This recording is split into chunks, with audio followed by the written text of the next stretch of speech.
चंद्रशेखर रावण के समर्थक जो खुद को भीम आर्मी कहते हैं, उन्होंने दलित हत्याकांड के विरोध में प्रयागराज में हिंसक प्रदर्शन किया। पुलिस पर पत्थरबाजी की, गाड़ियों में आग लगाई, दुकानों में तोड़फोड़ की।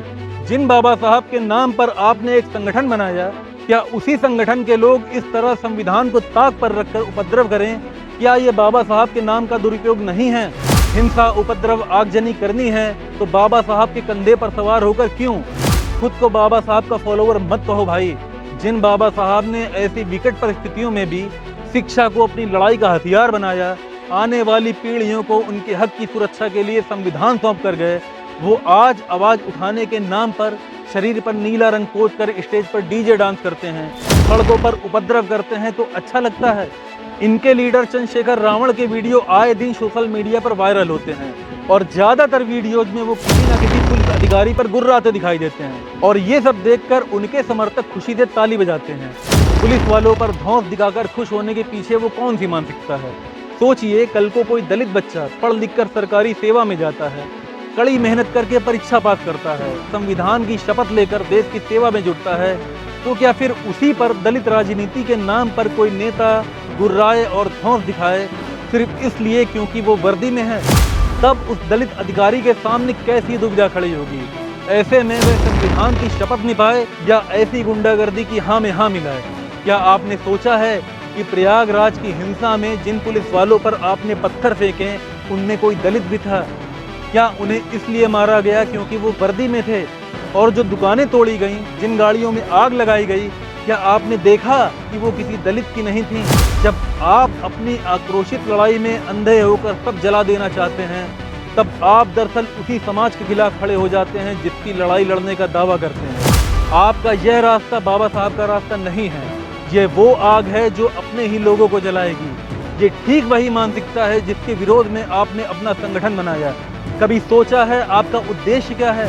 समाज में जाति के नाम पर अन्याय को खत्म करना या फिर अन्याय करने वालों को रिप्लेस करके उनकी कुर्सी पर खुद बैठना? मैंने आज तक चंद्रशेखर रावण को कोई गंभीर बात करते नहीं देखा। उनकी बातों में सिर्फ तेवर दिखते हैं, खोखले तेवर जिनमें चिंतन का कोई आधार ही नहीं है। आपकी सोच क्या है? चीज़ों को सही करने का आपका विजन क्या है? आपकी बातों को सुनकर ऐसा लगता है जैसे कोई व्यक्ति अपनी भड़ास निकाल रहा है। क्या भड़ास निकालना किसी भी समस्या का समाधान हो सकता है? क्या भड़ास निकालने से आज तक कोई बदलाव आया है? आपके आक्रामक स्वभाव से आकर्षित होकर बहुत छोटे समय में आपके आसपास एक आक्रामक भीड़ इकट्ठा हो गई, लेकिन आप इसका करोगे क्या? बाबा साहब का संविधान ही आपकी इस हिंसक प्रवृत्ति के रास्ते में सबसे बड़ी बाधा है।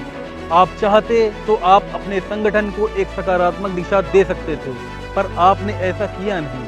आप रातों रात मिली पॉपुलैरिटी के नशे में रह गए। आजकल वो पत्थर बजाकर गाने वाले राजू कलाकार भाई ट्रेंड में हैं।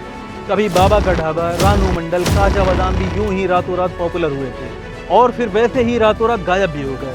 आप भी इसी तरह बहुत हड़बड़ी में सफलता की सीढ़ियां चढ़े हैं और अब आपको समझ ही नहीं आ रहा कि आगे करना क्या है। आपने खुद को इवॉल्व नहीं किया तो आपका हश्र भी इन्हीं लोगों जैसा होगा। और एक बात सभी दलित भाइयों से, अराजकता के शॉर्टकट से रातों रात कुछ नहीं बदलने वाला। हाँ, इतना जरूर है कि 2-4 लोगों की व्यवस्था हो जाएगी शानो शौकत से जिंदगी गुजारने की, लेकिन एक वक्त के बाद एक समाज के रूप में आप खुद को ठगा हुआ महसूस करेंगे। आप अपनी ऊर्जा सही दिशा में लगाइए। हुड़दंग करके आप सिर्फ और सिर्फ अपना जीवन खराब करेंगे। चंद्रशेखर जी का पॉलिटिकल करियर 2-4 साल में खत्म भी हो जाए तो उन्हें कोई फर्क नहीं पड़ेगा। आने वाली 2-4 पुस्तों का इंतजाम तो अब तक कर ही लिया होगा। आप अपना सोचिए और याद रखिए, लोकतंत्र में बदलाव धीमी गति से होता है लेकिन होता जरूर है। और यही लोकतंत्र आपको अराजकता फैलाने की इजाज़त नहीं देता।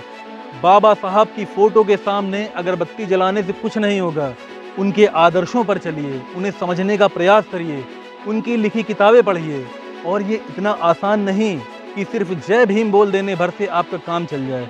मेहनत करनी पड़ती है, चीज़ों को समझना पड़ता है, स्वतंत्र चिंतन की क्षमता विकसित करनी पड़ती है। बाबा साहब ने अपने जीवन काल में अन्याय के विरोध में अराजकता फैलाई होती तो जिस संविधान को आप अपने सीने से चिपकाए घूमते हो, आज उसका अस्तित्व नहीं होता। और सीने से चिपकाने भर से काम चलता भी नहीं, उसे पढ़कर समझना और समझकर आत्मसात करना पड़ता है। नमस्कार।